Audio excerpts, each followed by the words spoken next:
ఈరోజు 75వ గణతంత్ర దినోత్సవం సందర్భంగా కాంగ్రెస్ పార్టీ దేశ ప్రజలందరికీ, తెలుగు ప్రజలందరికీ, ఆంధ్ర రాష్ట్ర ప్రజలందరికీ మనస్ఫూర్తిగా శుభాకాంక్షలు తెలియజేసుకుంటుంది కాంగ్రెస్ పార్టీ.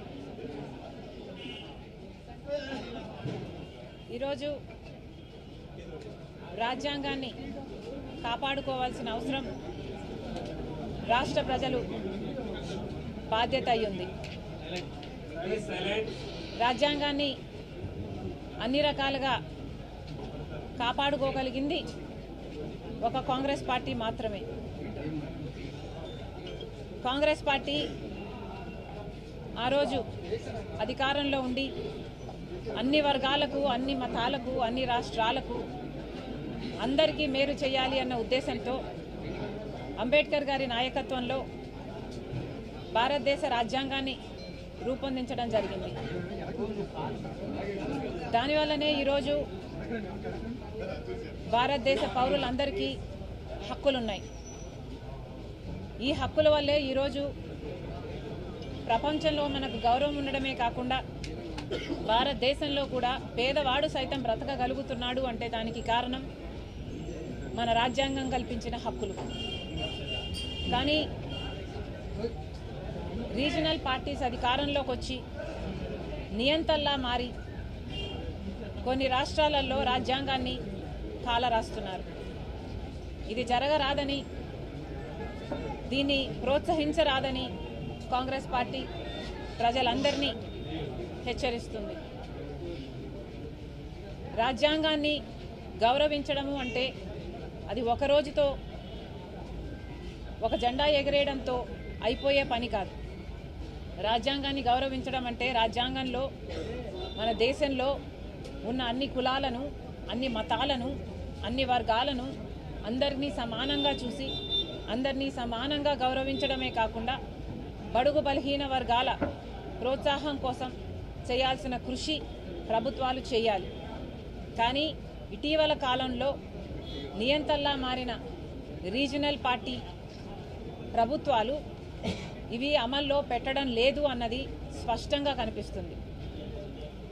అంబేద్కర్ గారు దళితుల కోసం ఎంతగానో పోరాటాలు చేశారు. కానీ ఈరోజు అట్టడుగున ఉన్న ఆ బడుగు బలహీన వర్గాలకు న్యాయం జరగడం లేదు. ప్రభుత్వాలేమో పెద్ద పెద్ద స్టాచ్యూలు పెడుతున్నాయి, స్టాచ్యూ ఆఫ్ సోషల్ జస్టిస్ అంటున్నారు. కానీ నిజానికి చూస్తే సోషల్ జస్టిస్ సమాజంలో ఉందా అంటే లేదనే చెప్పాల్సి ఉంది. గత 5 సంవత్సరాలుగా దళితుల మీద జరుగుతున్న దాడులు 100% పెరిగాయి. మరి దీనికి ప్రభుత్వం సమాధానం చెప్పాలి. దళితుల మీద జరుగుతున్న ఈ దాడులు ఎంత ఘోరంగా ఉన్నాయంటే ఎవరైనా ప్రశ్నిస్తే వాళ్ళను సవాలుగా చేసి డోర్ డెలివరీ చేసేంతగా అంత ఘోరంగా ఉన్నాయి. ఇంకెవరైనా ప్రశ్నిస్తే వాళ్ళ మీద కేసులు పెట్టడం, జైలుకి తీసుకెళ్లి వాళ్ళను జైల్లో పెట్టడం, వాళ్ళను గుండుగుటాయించిన ఎస్సీ ఎస్టీ సప్లాన్ నిధులు కూడా వాళ్ళ కోసం వాడటం జరగటం లేదు. మొత్తం అన్నీ డైవర్ట్ చేస్తున్నారు, ఇష్టారాజ్యంగా పరిపాలన చేస్తున్నారు. ఇవన్నీ ఆగాలి. దళితులకే కాదు ప్రతి వర్గానికి చెందాల్సిన గౌరవం వారికి చెందాలి. ఇవన్నీ సాధ్యం కావాలి. రాష్ట్ర ప్రజలందరికీ విన్నవించుకుంటున్నాం కాంగ్రెస్ పార్టీ తరఫున. ఈ 75వ గణతంత్ర దినోత్సవం సందర్భంగా ఆంధ్ర రాష్ట్ర ప్రజలందరూ కూడా మన జాతీయ జెండా సాక్షిగా ఒక ప్రమాణము చేయాలి. ఆ ప్రమాణము ఆంధ్ర రాష్ట్రానికి స్పెషల్ స్టేటస్ ఇవ్వని పార్టీలను సపోర్టు చేయమని, స్పెషల్ స్టేటస్ కోసం పోరాడని పార్టీలకు మేము మద్దతు ఇవ్వమని, మన రాష్ట్రానికి రావాల్సిన పోలవరం ప్రాజెక్టు కోసం కొట్లాడని పార్టీలకు మద్దతు ఇవ్వమని, మన బాగు గురించి, మన రాజధాని గురించి ఆలోచన చేయని, స్వలాభం కోసం ప్రజల ప్రయోజనాలను తాకట్టు పెట్టే పార్టీలకు మద్దతు ఇవ్వబోమని జెండా సాక్షిగా ఆంధ్ర రాష్ట్ర ప్రజలు ప్రమాణం చేయాలని కాంగ్రెస్ పార్టీ మనస్ఫూర్తిగా ప్రార్థిస్తుంది.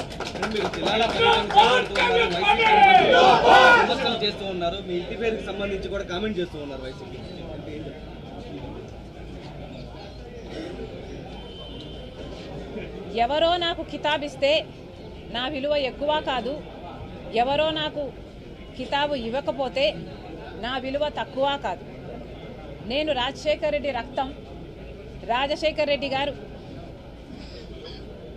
వైఎస్ రాజశేఖర రెడ్డి గారు అయినప్పుడు ఆయన బిడ్డ వైఎస్ షర్మిలారెడ్డి కాకుండా ఎలా పోతుంది? ఆయన మనవడు రాజశేఖర రెడ్డి గారు మరీ ముఖ్యంగా కోరుకొని మా నాన్న పేరు పెట్టుకుంటాను అని వైఎస్ రాజారెడ్డి అని పేరు పెడితే ఆ మనవడికి ఆ పేరు కాకుండా ఎలా పోతుంది?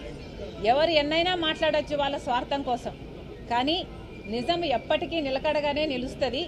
నేను రాజశేఖర రెడ్డి గారి రక్తాన్ని, ఆయన ఆశయాలను కాపాడడం కోసమే ఈరోజు కాంగ్రెస్ పార్టీలో ఇంత గట్టిగా ఆంధ్ర రాష్ట్రానికి వచ్చి పోరాటం చేస్తున్నా. మీరు ఎన్నైనా మాట్లాడొచ్చు. ఈరోజు పొద్దున చాలా దగ్గరి మనుషులు కూడా చాలా విచిత్రమైన, చాలా బాధ కలిగించే కామెంట్లు చేశారు. కొండా రాఘవరెడ్డి అన్న నాకు కానీ నా కుటుంబానికి కానీ దగ్గర అనుకున్నాం, కానీ ఈరోజు ఆయన కూడా నా మీద నేను పాదయాత్ర ఎందుకు చేశాను అన్న దాని మీద ఆయన ఏదో అక్కడ ఉన్నట్టు, ఆయన బావుమరిది అక్కడ సూపరింటెండెంట్ అయినట్టు, ఆయన అంతా విన్నట్టు ఏదేదో చెప్పారు. నేను పాదయాత్ర చేయాలి అని భారతమ్మ అడిగితే నేను పాదయాత్ర నేను చేస్తాను అని నేను అడిగినట్టు చెప్పారు. అన్న కొండ అన్న, మీ సూపరింటెండెంట్ చేత వచ్చి ఆయన ఈ మాట చెప్పించగలరా? మీరు మీ దేవుని మీద, మీ బిడ్డల మీద ప్రమాణం చేసి జరిగింది ఇది అని ప్రమాణం చేయగలరా మీడియా ముందర? నేను ప్రమాణం చేయగలను జరిగింది అది కాదు అని.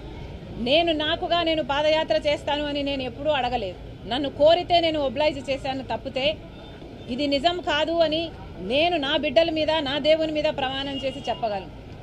ఇదే స్థాయిలో మీరు చెప్పగలరా?